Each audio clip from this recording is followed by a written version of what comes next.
Bismillahirrahmanirrahim. Assalamualaikum warahmatullahi wabarakatuh. Perkenalkan, nama saya Rahmania dari Prodi PGMI Lokal 3A. Video ini bertujuan untuk memenuhi tugas final perencanaan pembelajaran MI dengan dosen pengampu Muhammad Muhammad Majidi MPD. Langsung saja, di sini saya akan menjelaskan tentang pengertian RPP dan manfaatnya. Sebelumnya perlu kita ketahui, kepanjangan dari RPP adalah Rencana Pelaksanaan Pembelajaran. Jadi pengertiannya, RPP adalah rencana yang menggambarkan prosedur atau pengorganisasian pembelajaran untuk mencapai kompetensi dasar yang telah ditetapkan standar isi dan dijabarkan di dalam silabus. Setelah itu manfaatnya adalah RPP bisa sebagai pedoman dalam kegiatan pembelajaran. Yang kedua, RPP, dengan adanya RPP untuk mencapai tujuan pembelajaran itu bisa dengan lebih baik mencapainya. Setelah itu yang ketiga, RPP bisa sebagai alat ukur untuk mengukur kemampuan siswa. Dilihat dari keefektifan model pembelajaran yang digunakan saat pembelajaran. Setelah itu, dengan adanya RPP, pola pembelajaran menjadi lebih tertata dan jadwal pembelajaran pun menjadi lebih terarah. Dengan adanya RPP kita bisa menghemat waktu, guru bisa menghemat waktu dan karena waktunya sudah ditentukan di dalam RPP. Setelah itu, dengan adanya RPP juga bisa mengevaluasi dengan lebih mudah. Setelah itu yang kedua, saya akan menjelaskan mengenai unsur-unsur atau format yang ada di dalam RPP. Jadi yang pertama adalah identitas sekolah. Biasanya diisi nama sekolah, mata pelajaran, dan kelas berapa. Bisa juga ditambah dengan alokasi waktu. Setelah itu, yang kedua adalah kompetensi inti atau kompetensi utama yang diuraikan melalui aspek sikap, pengetahuan dan keterampilan. Yang ketiga ada kompetensi dasar atau KD. Ini adalah penjabaran dari KI. Setelah itu yang keempat ada indikator pembelajaran. Indikator pembelajaran adalah tindakan atau perilaku atau suatu yang dilakukan saat atau pelaksanaannya di KD itu dijelaskan di indikator pembelajaran. Di indikator pembelajaran juga ada kata kerja operasional. Yang kelima ada tujuan pembelajaran. Tujuan pembelajaran ini hampir sama dengan indikator pembelajaran, tetapi lebih lengkap dan lebih rinci penjelasannya. Dan ditambah dengan rumus ABCD. Setelah itu yang keenam ada materi pembelajaran. Biasanya itu adalah dari konsep dan juga fakta. Bisa juga diisi dengan subjudul, nama subjudul. Setelah itu yang ketujuh ada metode, strategi, dan model pembelajaran. Jadi metode, strategi, dan model pembelajaran yang digunakan di pembelajaran itu ditulis di bagian ini. Yang ke-8 ada alat, media, dan sumber belajar. Jadi alat yang dipakai saat pembelajaran dan sumber belajar bisa ditulis judul bukunya. Setelah itu yang ke-9 ada langkah-langkah pembelajaran.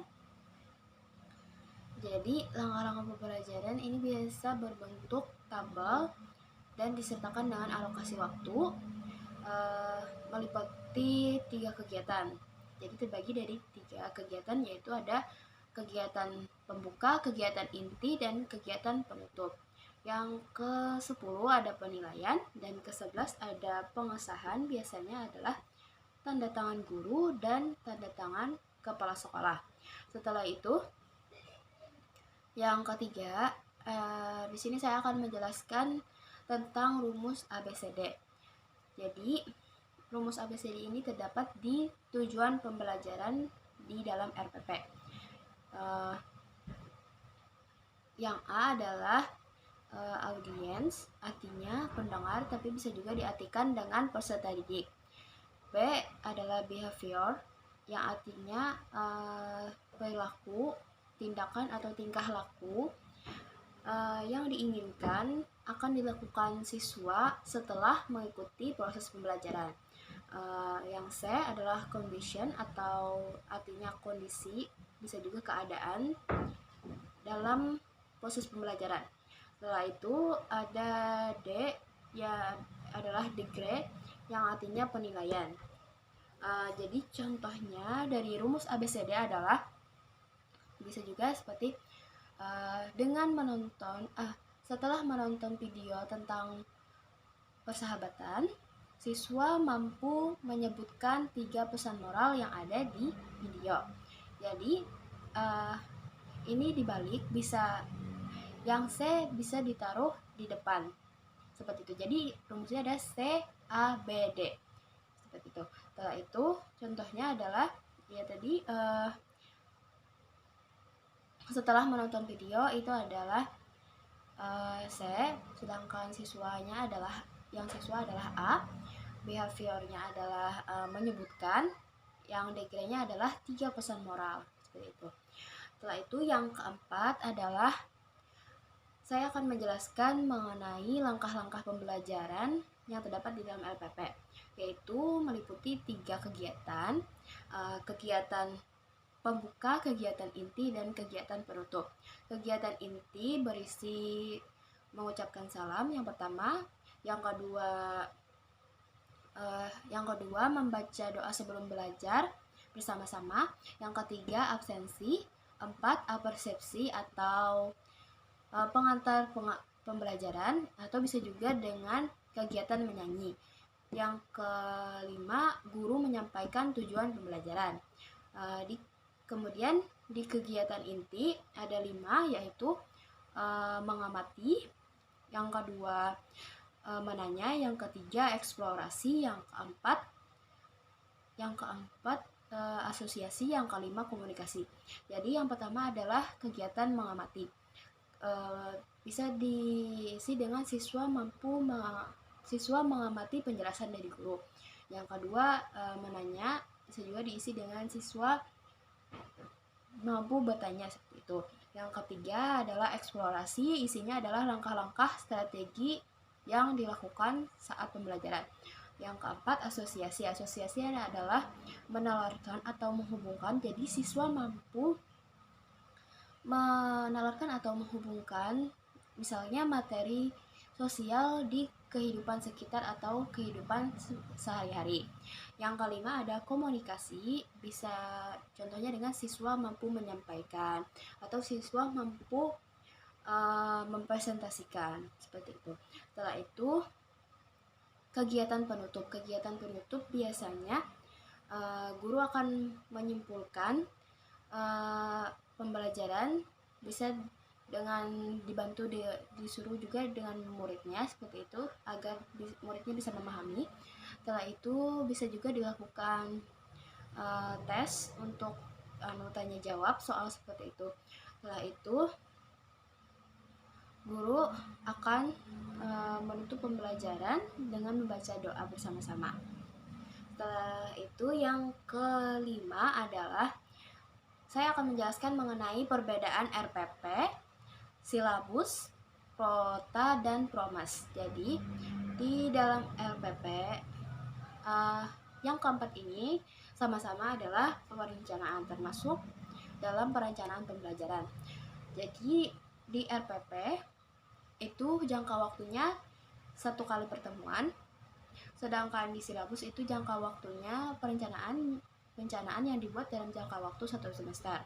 Sedangkan prota itu perencanaan yang dibuat dalam 1 tahun, dalam jangka waktu 1 tahun. Sedangkan promas itu dilakukan perencanaan yang dibuat selama jangka waktu 1 semester juga. Jadi di dalam RPP itu ada langkah-langkah kegiatan dan itu dijelaskan secara rinci dan lengkap, sedangkan di silabus tidak dijelaskan secara rinci dan lengkap, tetapi ada langkah-langkah kegiatan. Di RPP ada langkah-langkah pembelajaran, sedangkan di silabus tidak ada langkah-langkah pembelajaran. Di Prota itu ada yang namanya istilahnya ME, yaitu minggu efektif. Nah, minggu efektif ini akan dijelaskan minggu efektif ini itu dihitung berapa minggu pembelajaran yang efektif dalam 1 tahun. Setelah itu di Promes itu ada istilah HE dan juga JP. Jadi HE itu adalah hari efektif, sedangkan JP adalah jam pelajaran. Kalau di Promes ini menghitung berapa hari pembelajaran yang efektif dalam 1 semester, dan juga jam pelajaran tadi. Mungkin itu saja yang dapat saya sampaikan. Semoga bermanfaat. Salah hilaf mohon maaf. Wassalamualaikum warahmatullahi wabarakatuh.